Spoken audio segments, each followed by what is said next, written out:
नमस्कार, मैं वास्तुशास्त्री डॉक्टर सुमित्रा अग्रवाल। आज करवा चौथ पे खास आप सबको हार्दिक बधाई देना चाहूँगी और माँ सबको अखंड सौभाग्य दे, ये सब के लिए प्रार्थना करूँगी। सबसे पहली बात, करवा चौथ का नाम करवा चौथ ही क्यों पड़ा? सबसे पहले करवा इसलिए क्योंकि करवा नाम की एक पतिव्रता स्त्री थी जो अपने पति को बहुत बहुत प्रेम भी करती थी और उनके प्रति बहुत समर्पित थी। उनके पति एक दिन नदी में नहाने जाते हैं और मगरमच्छ ने उनका पैर पकड़ लिया। वो करवा करवा कहकर चिल्लाते हैं। जब करवा आती है तो देखती है ये तो मगरमच्छ उनके पति को निगलने ही वाला है। तब उन्होंने अपने सतीत्व से एक सूतली जैसी पतली डोर से पूरे मगरमच्छ को बांध दिया। मगरमच्छ को बांधने के बाद उन्होंने यम से अपने पति के प्राण वापस लाए। हमें से काफ़ी लोग सावित्री और सत्यवान के बारे में तो जानते हैं कि वो काल जयी थी। अपने पति के लिए उन्होंने काल को जीता था। एक और कथा की बात अगर करूं तो जब हम ये पूजा करते हैं ना करवा चौथ की, तो शाम को एक कथा सुनते हैं। ये कथा किसकी है? यह इंद्रप्रस्थपुर वेद शर्मा ब्राह्मण जो थे उनकी एक पुत्री थी, उसका नाम था वीरावती। तो वीरावती के 7 भाई थे। उसका विवाह हो जाता है तो पहले वर्ष जब वो करवा चौथ करती है तो उससे तो भूखे रहा नहीं जाता है। वो बेचारी भूख से कलपने लगती है। तो भाइयों को अपनी बहन पर दया आती है, तो वो सोचते कुछ तो उपाय करना पड़ेगा, बिना चांद देखे बहन तो खाएगी नहीं।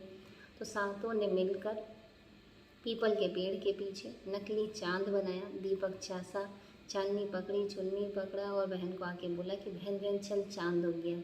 बहन ने चांद देखा, अर्घ दिया, पूजा किया। भाभीियों को भी बुलाया तो भाभीियों ने बोला नहीं भाई, हमारा चांद तो रात को ही उगेगा, ये चांद आप ही का उगा है। तो बेचारी भोली थी, कुछ समझ नहीं पाई। उसने पूजा किया, बैठ गई खाने। तो पहले गस्ती में बोलते हैं उनके वहाँ से बुलावा आ जाता है कि आपके हस्बैंड की तबीयत काफ़ी ख़राब है, आप आ जाएं। अब सवाल ये उठता है कि जब वहाँ जाती है तो उसे पता चलता है कि उसका हस्बैंड गुजर चुका है।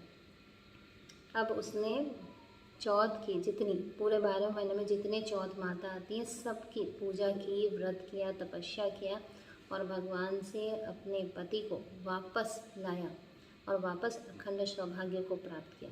तो ये 3 कथाएं जुड़ी है इस विषय से कि कैसे हम अखंड सौभाग्यवती हो सकते हैं। तो ये हर स्त्री में ये क्षमता होती है। हमें हमारे सतीत्व को जगा के रखना होता है और हमें अपने पति के प्रति समर्पित होना पड़ता है और पूरी पूजा, श्रद्धा, आस्था के साथ भगवान पे समर्पित होना पड़ता है। तो भगवान हमारी आस्था ज़रूर सुनते हैं। अब बात करते हैं श्री कृष्ण भगवान की। महाभारत में अर्जुन चाहते थे कि युद्ध में वो जीते, तो अर्जुन नीलगिरी हिल पर चले जाते हैं तपस्या करने। तो पांडवों की समस्या काफ़ी विकट हो जाती है, कौरवों से वो काफ़ी पीड़ित होने लग जाते हैं।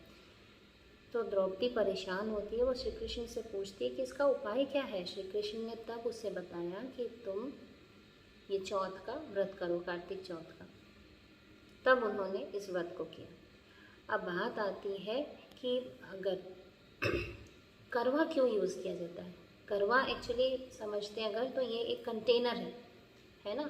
तो ये करवा चौथ जब आता है इस टाइम हार्वेस्टिंग का सीज़न रहता है। हार्वेस्टिंग मतलब फसल काटने का। तो बड़े बड़े कंटेनर हुआ करते थे पहले, जिसमें जो फसल काटी जाती थी उसको स्टोर किया जाता था। तो ये उसी का सिंबॉलिक है करवा, जिसको हम आज के डेट में यूज़ करते हैं करवा चौथ में।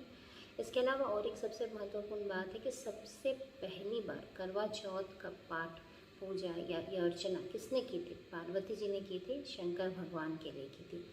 यहाँ तक कि एक और उल्लेख मिलता है, जब देव असुर संग्राम हुआ था तो देवताओं, जैसे काफ़ी देवताओं को नुकसान पहुँच रहा था, राज्य जाने वाला था। तो देवता ब्रह्मा जी से पूछते हम क्या करें।